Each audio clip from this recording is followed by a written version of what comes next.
A little bit about the Speak Your Mind challenge. A lot of people are seeing the videos go around, a lot of people getting dumped on, a bunch of ice, a bunch of water. Not everybody's doing the ice. The thing actually comes from the University of South Carolina. You can check it out on Instagram at USC Mind.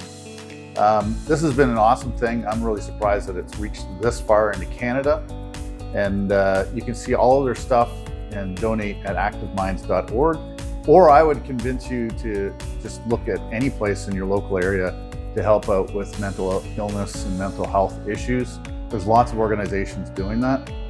Over the years, I've actually struggled a little bit with my own mental health. So I'm just getting real with you now, because a lot of times as an artist, country artist, we try to hide stuff in our music, but to be real, I actually struggle a bit with that, especially when I first got into teaching. I overthought everything, and the overthinking would create a problem where I would just be crippled by all of the heaviness and the anxiety. And so I had to get past that. It's not just mental health. This actually includes your full person. So your physical health, your spiritual health, all have something to do with your mental health as well.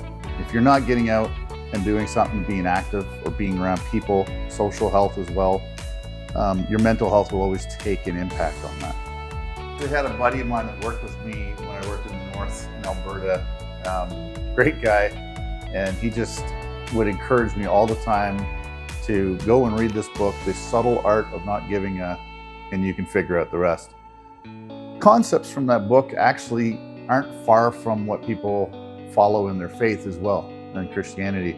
But this idea that we need to let go of the things that we don't have control of, that constantly plague our minds, and move on to the things that we can do something about. You can do something about your health physically, what you eat, how your movement in your life. You can do something different about your social system, get around people that you can be friends with that will motivate you and push you in the tough times.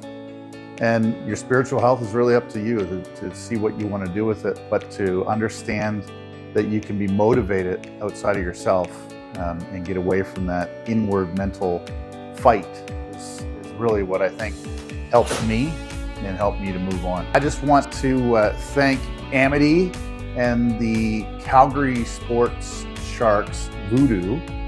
This is where I get booted outside, because I'm definitely not getting the dunk inside. Now it's my turn to nominate a few of you.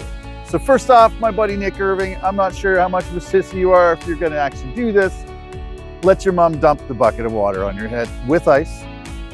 Next, my brother Bradley Silver. He's a bit of a goof, and I bet your mom and dad would love to dump a bucket of ice water over your head. And finally, for friends and family, I'm gonna nominate you, Mr. Kyle Ward, because you have dumped a bucket of ice cold water on both of your daughter's heads, and now it's your turn to suffer.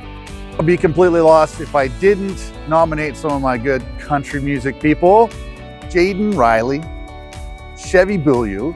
Chevy, I don't care if you're in the north working or if you're here in town, but somebody, I guarantee, wants to dump a bucket of ice cold water on your head. Jaden, you're sweet, but you know, you're gonna help out with this one. Now these next two, we'll see if they do it. Aaron Goodvin, you know what? You message me a lot. I'd love to see a bucket of ice cold water poured over your head. I'm sure your family will help with that. But this next guy has been a guy that has been in the industry and has been promoting help with mental health and mental illness by far above most of the other people I know. And so I'm throwing this out there, and we'll see, social media world, if this one goes through. But Jelly Roll, I am challenging you. I want to see a huge bucket of ice cold water, maybe even two, dumped over your head. Let's see if you will accept this challenge, and we'll see if he does it. If he does, I'll share that with you guys in this social media world. Okay, you're gonna see there's a ton of ice in this, so here we go. Whee! Woo! Woo! Yeah! I didn't know I was gonna get soaked too. Good life, Beacon Hill. I left with your towel today on my shoulder, and none of you told me about it. I nominate all of you, the staff at Good Life Beacon Hill in Alberta.